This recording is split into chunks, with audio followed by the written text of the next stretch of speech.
मुझे बनाया, तूने मुझे सजाया, तूने मुझे बनाया, तूने मुझे सजाया। तेरा शुक्र हो मसीहा, तेरे प्यार के लिए। तेरा शुक्र हो मसीहा, तेरे प्यार के लिए। तूने मुझे बनाया, तूने मुझे सजाया, तूने मुझे बनाया, तूने मुझे सजाया। आमीन, हालेलुया। जोर से तारीफ करो, जोर से परमेश्वर की, जोर से जोर से जोर से जोर से हालेलुया, हालेलुया, यीशु मसीह की हालेलुया। अपने पड़ोसी की ओर देखो, अपने पड़ोसी की ओर देखो, बोला आपको जय मसीह की। आज का दिन आपको मुबारक हो, आपके लिए आशीषित हो। पवित्र आत्मा आपको छुए, आपसे बात करे, आपको बदले, आपको दूसरों के लिए एक आशीष का कारण बनाए।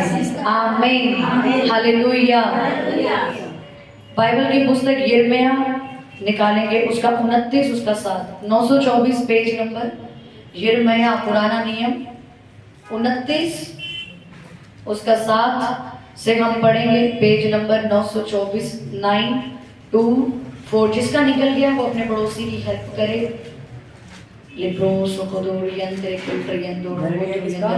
यिर्मयाह 29 उसका 7।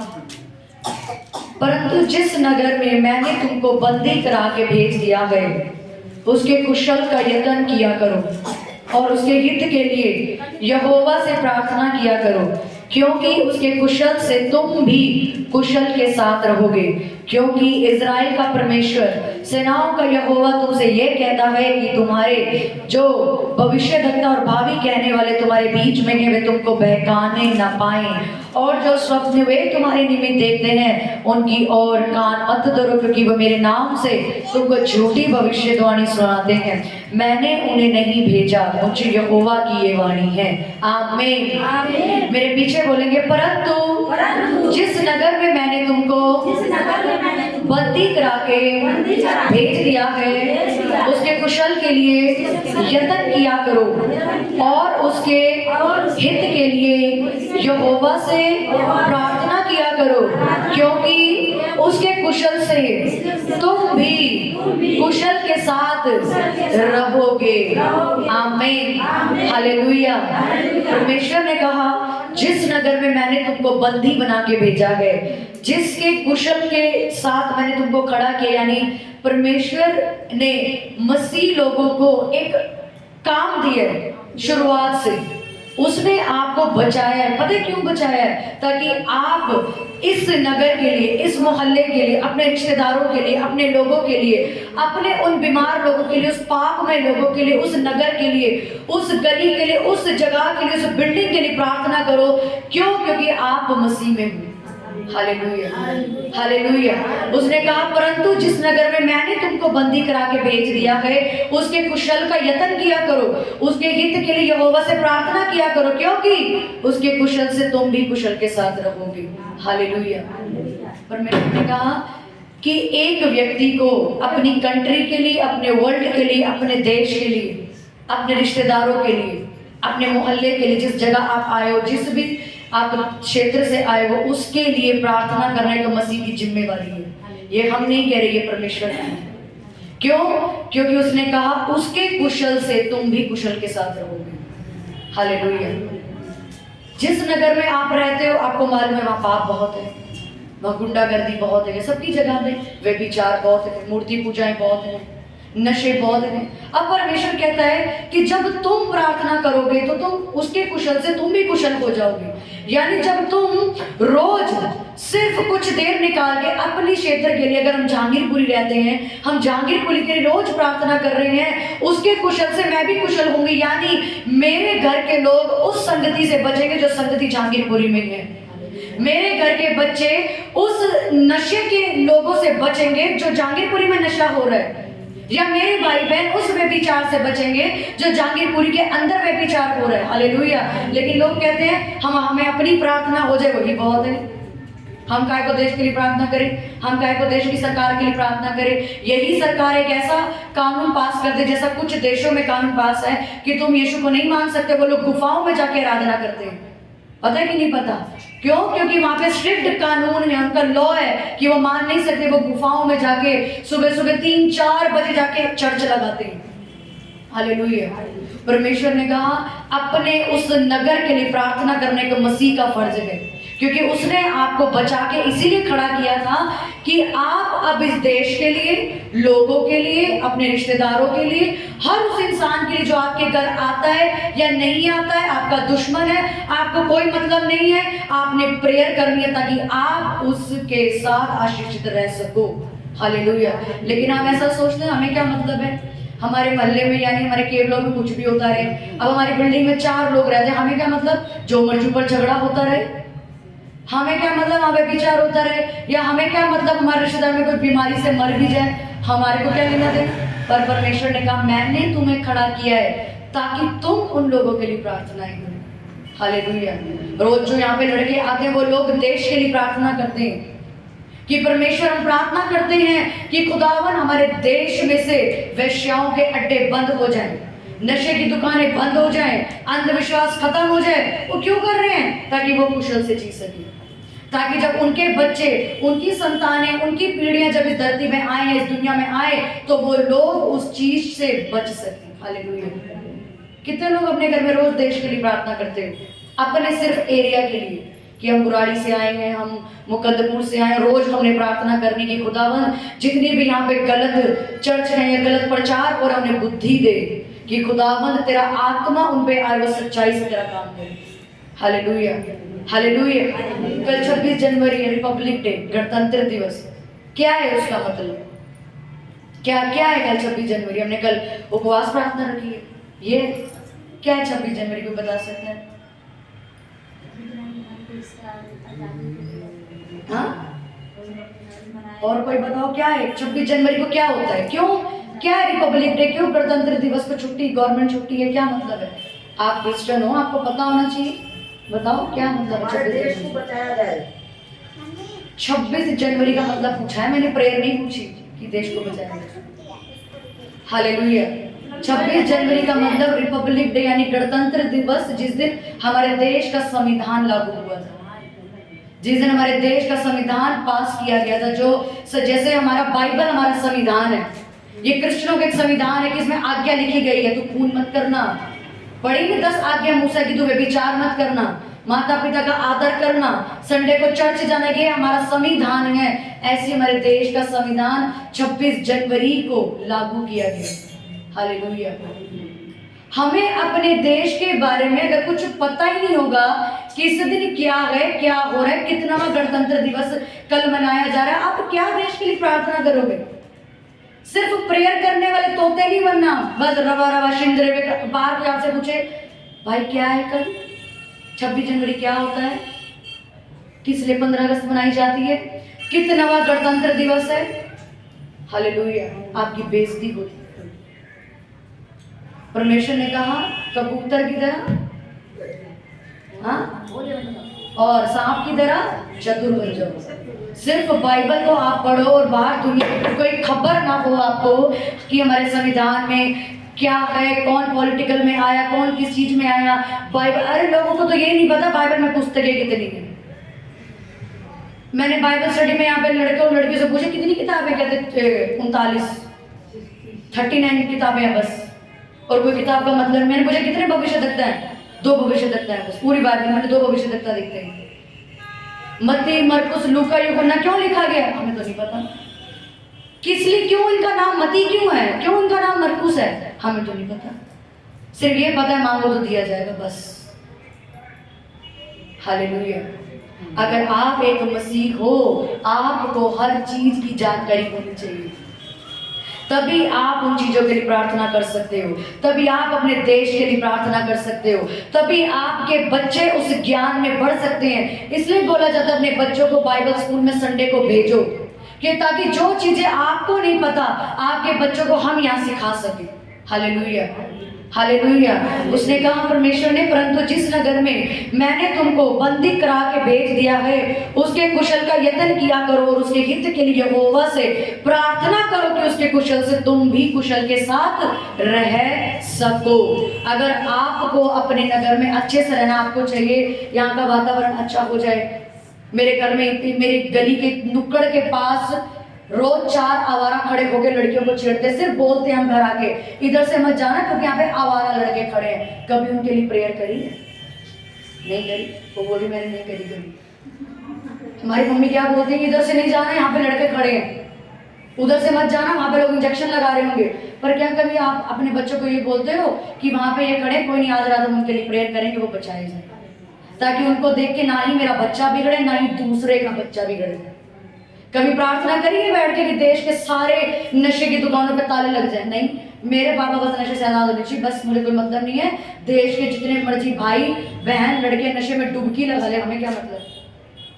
प्रार्थना करिए कभी कि वेश्याओं के अड्डे से तू, वेश्याओं के अड्डे बंद हो जाए, नहीं सिर्फ मेरे घर के लोग व्यभिचार से आजाद होने चाहिए, बस। अरे परमेश्वर ने आपको चुना है देश की ब्लेसिंग के लिए। यूसुफ अपने देश की आशीष का कारण था। हालेलुया। आपने अपने देश की आशीष बनना है।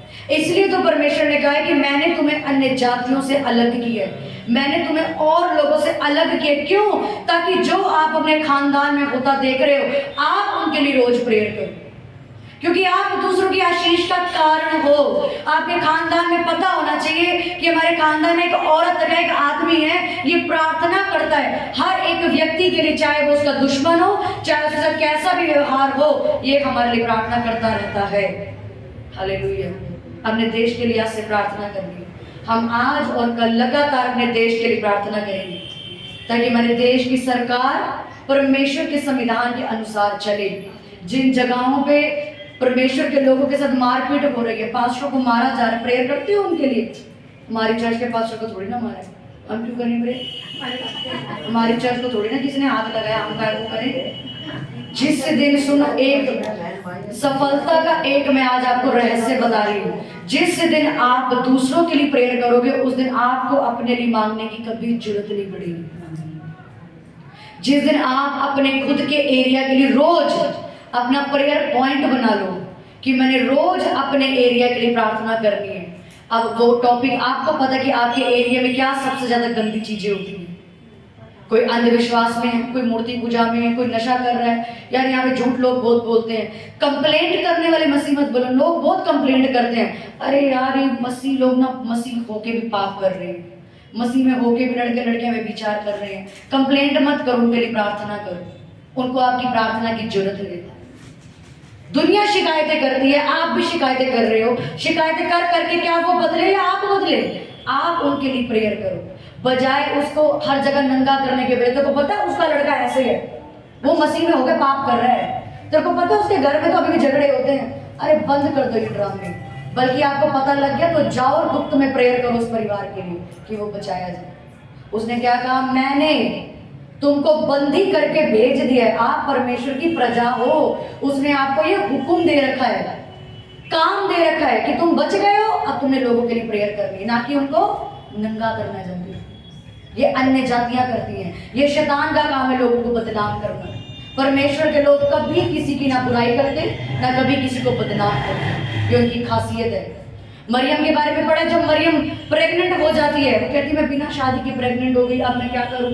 तो यूसुफ कहता है नहीं मैं इसको बदनाम नहीं करूंगा, इस लड़की को चुपके से छोड़ दूंगा। उसकी सोच देखो, वो क्या कहता है परमेश्वर को कि मैं इसको बदनाम नहीं करूंगा, क्योंकि मसीह लोग कभी किसी को बदनाम नहीं करते। परमेश्वर ने कहा कि उसके कुशल का यत्न करो और उसके हित के लिए यहोवा से प्रार्थना करो। क्या करो? क्या करो उसके हित के लिए? जोर से बोलो, क्या क्या क्या करनी है? या बदनामी? क्या? या उसकी जगह जगह जाके चुगली करनी, कपड़े फाड़ना उसके घर में? क्या करना है उसका? प्रार्थना करनी है। आज से करोगे लोगों के लिए प्रार्थना, करोगे अपने नगर के लिए प्रार्थना।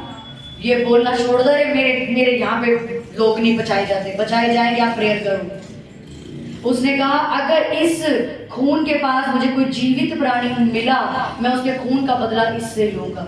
इसका मतलब क्या कि अगर मेरी पूरी फ्लोर के अंदर अगर मैं क्रिश्चियन हूँ, या मेरे परिवार के अंदर एक इकलौती मैं लड़की क्रिश्चियन हूँ, और उसके बावजूद मेरे घर के लोग बीमारियों में मर गए, पाप में मर गए, परमेश्वर मुझसे पूछेगा तेरे को मैंने क्या कहा था? ये वचन मैंने चेतना को उस नगर में बंदी करा के भेज दिया था ताकि उसके कुशल का यत्न किया जाए, और मैंने चेतना को यह कहा था कि तू मुझसे प्रार्थना करना इस लोगों के लिए ताकि उसके कुशल से तू भी कुशल से रह सके। पर चेतना ने क्या किया? प्रार्थना नहीं की। अब उसका लेखा कौन देगा? मैं। हालेलुया। आपके घर का अगर आज एक भी व्यक्ति मसीह में नहीं है, नशे में है, पाप में है, बीमारियों में है, झूठ में है, उसका लेखा परमेश्वर एक दिन आपसे लेगा। तूने कितनी प्रार्थना करी ये बता मुझे। सिर्फ रोना और कंप्लेंट करना, कितनी प्रार्थना करी? अगर वो चर्च नहीं गया, तूने कितने उपवास किए? याद रखो यहोवा सब कुछ जानता है। वो आपकी प्रेयर की जिंदगी को भी जानता है, वो आपकी बाइबल रीडिंग को भी सारा दिन, वो लाइव कैमरा जो आपको सारा दिन देखता है। 5 मिनट बाइबल, 5 मिनट प्रेयर, आधे घंटे वाला, 1 घंटे वाला उपवास, और कहती है मेरा पति चर्च नहीं जाता, और कहती है मेरा पापा शराब नहीं छोड़ता, मेरे बच्चे नशा नहीं छोड़ते। पहले अपने आप को आपसे परमेश्वर पूछेगा कि तू इस खून के पास तू पाई गई। अब पहले तू अपना हिसाब दे। अगर आपके मोहल्ले में लोग बर्बाद हो, पूछेगा आपसे अपने मोहल्ले के लड़के लड़कियों के लिए प्रेयर करी या नहीं? रोज ये देख के चुप हो गए परमेश्वर चोरियां बहुत होती हैं, अब उस चोरों के लिए प्रार्थना करी कि प्रभु यह चोरियां बंद हो जाएं, ये लड़के लड़कियां बचाए जाएं, जो रोज इंजेक्शन लगाते हैं बचाए जाएं। तेरा वचन कोई तो लेके पहुंचे इन लोगों के पास कि ये बच जाए। हालेलुया। समझ आ रही है? तो बाहर जा रहा काम से कि आज हमारे फायदे का वचन नहीं है, आज तो ये बोल रहे हैं दूसरों के लिए प्रेयर करनी है। मैंने पिछले से पिछले बुधवार वचन दिया था, जब मैंने उर्दू में समझाया था कि जब आप दूसरों के लिए प्रार्थना करते हो तो बाइबल कहती है कि तुम शिफा पा जाते हो। जब आप दूसरों का बर्डन अपने सर पे उठाओगे, वो आपका बोझ अपने सर उठा लेगा। आपने परमेश्वर का बोझ उठाया है कि नहीं प्रभु, तू चाहता है कि लोग बचाए जाए, मैं प्रेयर करूंगी। तू चाहता है मेरे घर के लोग सारे चर्च जाए, प्रार्थना करें, मैं करूंगी प्रभु प्रेयर। वो आपका बोझ अपने सर उठा लेगा। मेरी बेटी ने मेरा काम उठाया है, अब मैं इसकी सारी चिंताएं खत्म कर दूंगी। Hallelujah, hallelujah. तैयार हो अपने लोगों के लिए प्रार्थना के लिए? दुनिया में ऐसे बहुत लोग हैं जहाँ बहुत पाप हो रहे हैं, लड़के लड़कियां पाप कर रहे हैं, व्यभिचार कर रहे हैं। आप तो सिर्फ एक 4 दीवारी के कमरे में रहते हो। कभी आंखें बंद करके ना परमेश्वर का दिल देखो कि वो कितना रोता है इन लोगों को देख के जो पाप कर रहे हैं। कभी आंखें बंद करके सोचो कि प्रभु मैं तो बच गई, पर इस देश में बहुत सी लड़कियां हैं जो गंदे काम कर रही हैं, बहुत से लड़के हैं जो रोज इंजेक्शन दे रहे हैं, बहुत से घरों में परमेश्वर इतना झगड़ा, वो बेचारी माएँ रोती हैं, वो हस्बैंड वाइफ रोते होंगे जिनके पास बच्चे नहीं हैं। उसमें क्या भी कभी दूसरे का दर्द समझ के देखो जैसे यीशु ने समझा आपका दर्द। अब आपकी बारी की, आप यीशु मसीह का दर्द समझो। उसने आपका दर्द समझा, इतने पाप करके आपको गले लगाया, आपको आशीष दी, आपका उद्धार किया। अब आपकी बारी है कि आप अपने बाप का दर्द समझो कि वो ये चाहता है कि तुम मेरे लोगों के लिए प्रार्थना करो। हमेशा जब भी आपको शैतान कहे ना तो क्या करें, प्रेयर करके दूसरों के लिए, उसको बोलो मैं नहीं करूंगी तो कौन करेगा। कभी ये मत सोचो अरे बहुत सारे पास्टर हैं, बहुत सारे लोग हैं प्रार्थना के लिए। आप अपनी जिम्मेवारी उठाओ बस। आपको नहीं मालूम आपकी एक रोज प्रार्थना करने से, फायर छोड़ने से अपने देश में, अपने मोहल्ले में, अपनी बिल्डिंग में, अपने रिश्तेदारों में कौन कहाँ बच जाए, आपको नहीं मालूम। आपको नहीं मालूम। कभी दर्द महसूस करो परमेश्वर का। जो बपतिस्मा लेके पाप कर रहे हैं, सोचो, बपतिस्मा लेके अन्य जातियों में चले गए, बपतिस्मा लेके एडल्टरी कर रहे हैं, विचार कर रहे हैं, बपतिस्मा लिया हुआ कोई प्रभु बोझ का पता नहीं है, बपतिस्मा लिया हुआ, जबकि परमेश्वर की आज्ञा है कि प्रभु बोझ लेना है जब तू बपतिस्मा ले ले। कभी उसका दर्द समझ के देखो कि परमेश्वर को कितना दुख है। सिर्फ अपना ही दुख मत गाते रहो कि प्रभु मेरे बच्चे, मेरी जिंदगी, मेरा परिवार, मेरा पैसा, मेरा सब कुछ। अब बारी कि आप परमेश्वर का दर्द समझो।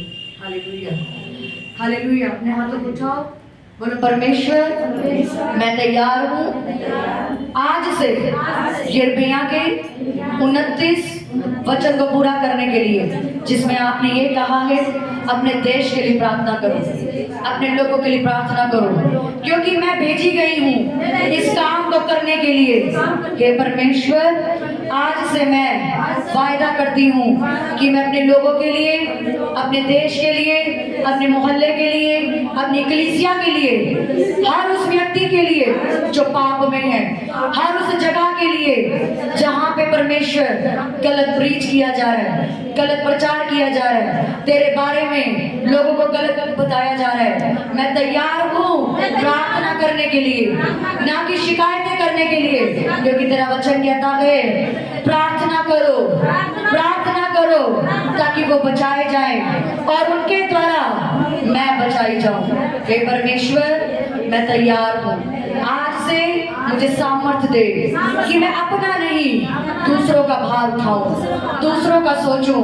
मैं तेरे दर्द को अपना दर्द समझती हूँ, मैं जानती हूँ मेरे परमेश्वर कि तू अपने बच्चों के लिए रो रहा है, उन्हें पास बुला रहा है जो पाप में है, जो चर्च नहीं आते हैं। तुझे दुख होता है कि तेरी भेड़ें संसार में समय बिता रही हैं पर तेरे पास नहीं आती। तेरे पास आने के लिए लोगों के पास आज समय खत्म हो चुका है, वे चर्च नहीं आते। हे परमेश्वर हम प्रार्थना करते हैं कि वे लोग बचाए जाएं, वे लोग बचाए जाएं, वे लोग बचाए जाएं, वे पाप से, संसार से, वे विचार से, अंधविश्वास से, पैसों के लालच से बाहर आ जाएं, बाहर आ जाएं, बाहर आ जाएं। हे परमेश्वर मैं तैयार हूँ अपने देश के लिए प्रार्थना करने के लिए, जागने के लिए, लोगों को बचाने के लिए मैं तैयार हूँ, मैं तैयार हूँ। यीशु के नाम में मांगते हैं, आमीन, आमीन, आमीन। जोर से बोलो।